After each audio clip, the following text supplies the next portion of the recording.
Assalamualaikum. Welcome to Chili Mini Physics by Hassan. Today's our topic is mass attach with spring. Spring constant के साथ एक मास attach है, उसमें हम prove करेंगे क्या ये सिंपल हार्मोनिक मोशन की जो कंडीशंस है उनको फॉलो कर रहा है या नहीं कर रहा। तो सबसे पहले जैसे आप जानते हैं कि सिंपल हार्मोनिक मोशन एक ऐसी मोशन है जिसमें बॉडी टू एंड फ्रो हरकत करती है। तो इंशाल्लाह जल्दी मैं सिंपल हार्मोनिक मोशन पे एक डिटेल की वीडियोस अपलोड कर दूंगा। तो आज हमारा जो मेन टॉपिक है वो है मास अटैच विद स्प्रिंग। तो हमारे पास ये एक आपको डायग्राम नज़र आ रही होगी, इसमें ये एक मास के साथ एक बॉडी अटैच की गई है एक स्प्रिंग कांस्टेंट के साथ। तो सबसे पहले हम ये इसकी मेन पोजीशन है। अब मेन पोजीशन पे है तो हम इस स्प्रिंग को थोड़ा सा खींच के इसको एक्सट्रीम पोजीशन पे लाएंगे। जब एक्सट्रीम पोजीशन पे लाएंगे तो इसके दरमियान एक डिस्टेंस x क्रिएट होगा। डिस्टेंस x किसके एक एक्सट्रीम और मेन पोजीशन के दरमियान होगा। इसको हम एम्पलीट्यूड भी कहते हैं। एम्पलीट्यूड होता है जो एक्सट्रीम और मीन पोजीशन यानी मिड पोजीशन के दरमियान जो डिस्टेंस हो उसको हम एम्पलीट्यूड भी कहते हैं। तो ये स्प्रिंग जब हम मीन पोजीशन से एक्सट्रीम पोजीशन की तरफ खींचेंगे तो ये अपनी अगेन मीन पोजीशन की तरफ जाएगा। तो ये अपनी मीन पोजीशन की तरफ क्यों जाएगा? क्योंकि इस पर एक रिस्टोरिंग फोर्स अप्लाई कर रही है। रिस्टोरिंग फोर्स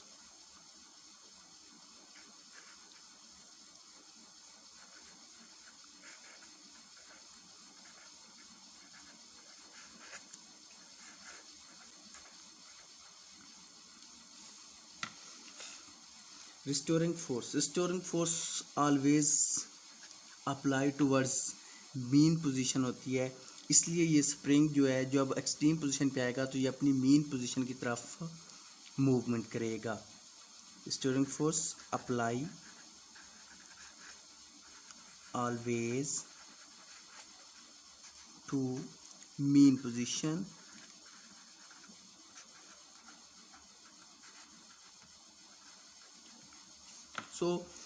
हम अब नेक्स्ट देखेंगे तो इसमें हम हुक्स लॉ अप्लाई करेंगे, जिसमें हम जितनी फोर्स अप्लाई करेंगे वो हमारे एक डिस्प्लेसमेंट उसके इक्वल होगी।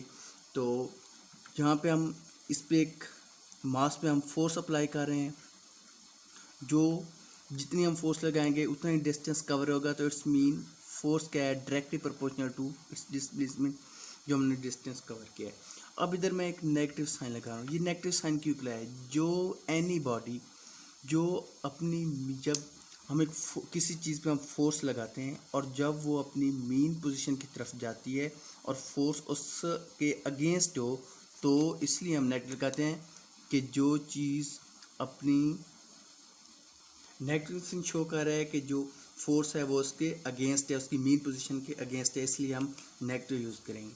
तो हम F force is equal to minus K X. मैंने आपको बताया एफ फोर्स है, के इसमें रिस्टोरिंग फोर्स या डिस्टेंस है और एक्स और के हमारे पास क्या है? तो के हमारे पास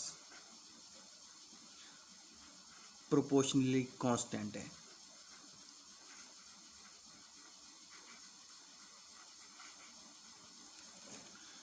अब ये कि किस चीज़ को ज़हर है? हमारे पास प्रोपोर्शनलिटी कांस्टेंट तो है, लेकिन ये ज़हर किसको कर रहा है? तो ये स्ट्रेंथ ऑफ स्प्रिंग को कर रहा है। स्ट्रेंथ ऑफ स्प्रिंग मीन के ये के शो कर रहा है कि जितनी स्प्रिंग सख्त होगा उतनी हमें मुश्किल होगी उसका डिस्टेंस इंक्रीज करने में। तो इसलिए ये हमारे पास के है। के वो इन्वर्सली प्रोपोर्शनल है डिस्टेंस के, मीन कि जितना के हमारे पास स्प्रिंग सख्त होगा उतनी हमें मुश्किल होगी, उतना हमें डिस्टेंस हम मुश्किल से कवर कर सकेंगे। इसलिए अब हम पॉइंट ए पे आते हैं, हम अपनी एक्सट्रीम पोजीशन पे आते हैं।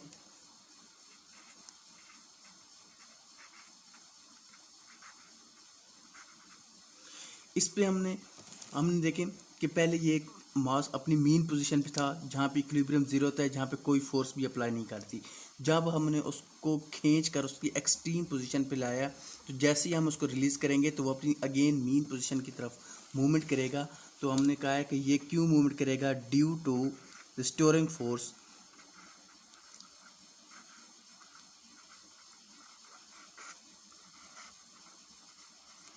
ड्यू टू रिस्टोरिंग फोर्स ये मीन पोजीशन की तरफ मूवमेंट करेगा। जब यह हम एक्सट्रीम पोजीशन पे इसको रिलीज़ करेंगे तो ये मीन पोजीशन पे रिलीज़ करे, मीन पोजीशन की तरफ ये मूवमेंट करेगा। तो ये अपनी ओ ओरिजिनल पोजीशन पे जब आएगा पॉइंट ओ,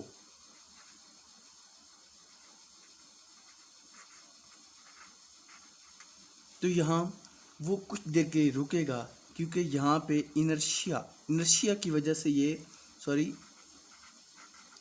इनर्शिया की वजह से ये कुछ देर मूवमेंट करेगा। लेकिन इनर्शिया इसको आपको पता है कि कोई चीज़ अगर वो मूवमेंट कर रही है तो वो मूवमेंट करती रहती है, अगर वो स्टॉप है स्टॉप ही रहती है ड्यू टू इनर्शिया।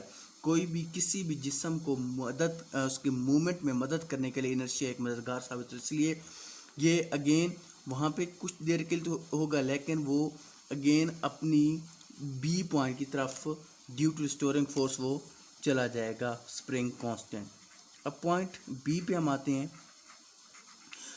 तो जैसे ये पॉइंट बी पे आएगा तो यहाँ पे कुछ देर के लिए ये स्प्रिंग रुकेगा, तो इस पर जो फोर्स है वो ज़ीरो होगी। लेकिन ड्यू टू रिस्टोरिंग फोर्स ये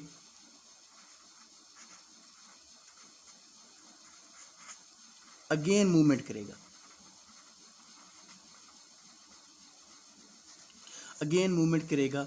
तो जब तक इसमें रिस्टोरिंग फोर्स ज़ीरो नहीं होगी तब तक ये अपनी mean position to extreme end B mean position से ए की तरफ और ए से बी की तरफ ये मूवमेंट करे, टू एंड फ्रो ये मूवमेंट करता रहेगा जब तक इस पर लगाई हुई रिस्टोरिंग फोर्स ज़ीरो नहीं होगी।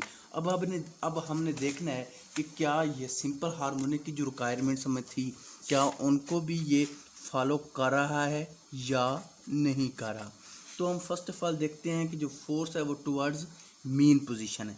फर्स्ट हम पॉइंट देखें, ये देखें जैसे ही हमने फोर्स लगाई थी तो वो टुवर्ड्स मीन पोजीशन थी, इसलिए हमने ये नेगेटिव साइन भी लगाया था, क्योंकि जब फोर्स अपनी मीन पोजीशन के अगेंस्ट होती है तो वो नेगेटिव साइन आता है। तो इट्स मीन कि क्या, force towards mean position.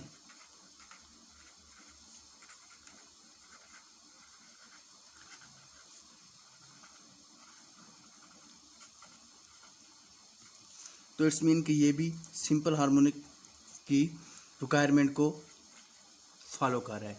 Next है कि जितना हम स्प्रिंग को खींचेंगे उतना ही डिस्प्लेसमेंट क्रिएट होगा। अल्सरेशन डिपेंड किस पे करती है, डिस्टेंस पे डिपेंड करती है। जितना हम स्प्रिंग को खींचेंगे उतना ही उसमें क्या होगा, डिस्प्लेसमेंट क्रिएट होगा। तो इस मीन ये भी सिंपल हार्मोनिक मोशन की रिक्वायरमेंट को फॉलो कर रहा है। सो आज का हमारा यहाँ